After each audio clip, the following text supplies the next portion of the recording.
Hello everyone from Boca Bay, where I came to heal my respiratory problem. And while I'm breathing in this healing wind of Boca Bay and listen to the sounds of the Adriatic Sea, I'd like to share with you some information that I've gathered, analyzed, and would like to share with you. The topic is world languages and the position of Slavic languages. I will speak to you in English because that is the only world language that I am fluent in. I can speak quite a few languages, but none of the other ones that I can speak is a world language. What I consider world language is a language that you can speak and be understood at more than one continent and by a great number of people. Clearly we have a scientific proof to prove which languages are the world ones. So for me that would definitely be actually English, Russian. I don't have sufficient knowledge of Russian to be speaking to you in Russian. It's also Chinese. I have zero knowledge of Chinese language.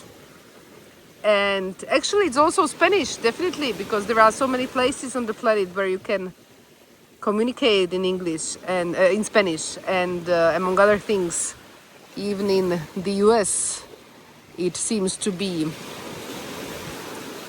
almost the major language, but it's changing now, as we can see. And so I will be speaking in English because this is the language in which I have also quite great academic background.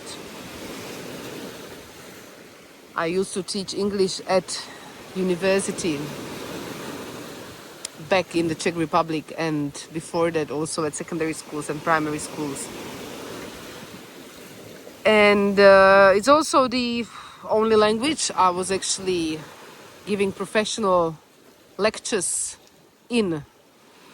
Because unfortunately, in all the other languages that I could be giving lectures in, I was not asked or paid to do so. Although I used to give lectures in the Czech Republic on Bosnia and Herzegovina and sacred sites in here and around, so that would be also considered one of these experiences. Anyway, I was wondering today, why is it that none of the Slavic languages is a world language, except for Russian, that we can actually consider to be that? It is because Slavic people, Sloveni, Slované, just to name a few names in a few Slavic languages, are people who are not exactly born to be colonialists, to be conquering other continents and foreign lands. Slavic people are also not people who are meant to be fighting each other, hating each other, because I'm sure, more or less, we are all cousins. It might seem to be exaggeration, but maybe it's not. To give you just a few examples, I live most of my time in Herzegovina, in eastern part of Herzegovina, which is called Republika Srpska. My husband was born in Sarajevo, in the part of it which they now call Federation.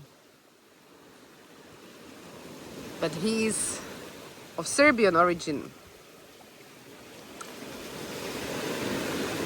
But actually his parents come from Herzegovina.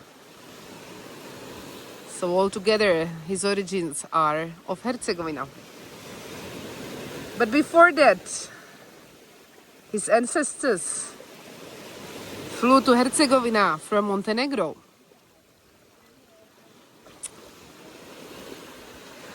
And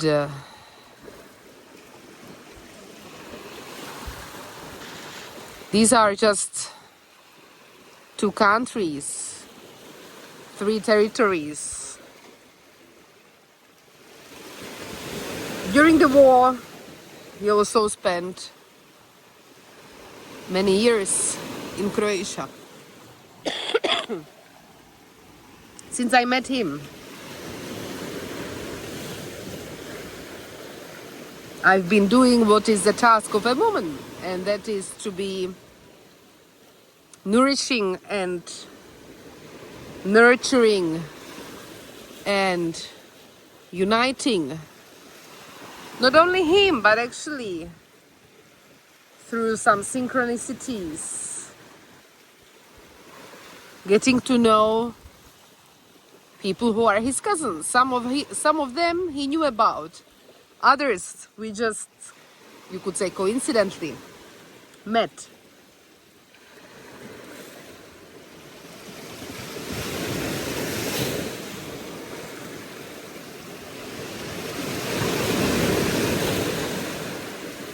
Slavic languages are beautiful. Kids in school, in the Czech Republic, for example, learn about Staroslovenština, the old Slavic language. But there is also a much older version to this language, which is called Pan-Slavic language. There's much less resources, books and knowledge you could know more on this. But if you are well connected with your ancestors and with the source, you can feel into this language. The Pan-Slavic language had the same syllables like Sanskrit. That's the language which is connected with India, with all these possible religious and non-religious trends that are coming from those areas. Because it's not a coincidence that these languages are Indo-European languages. So we do have a common ancestor.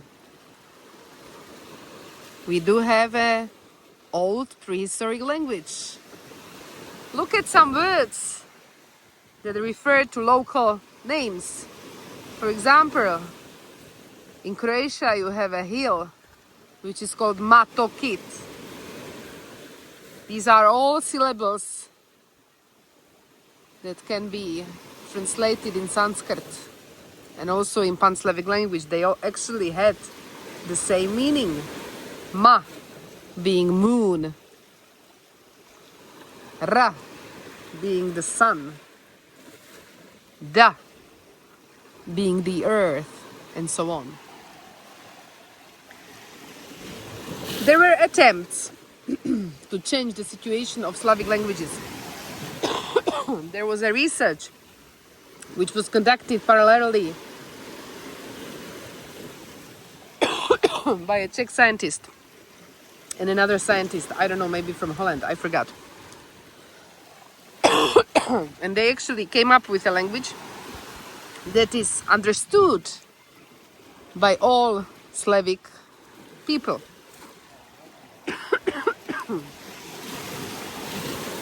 I think it's a brilliant scientific idea.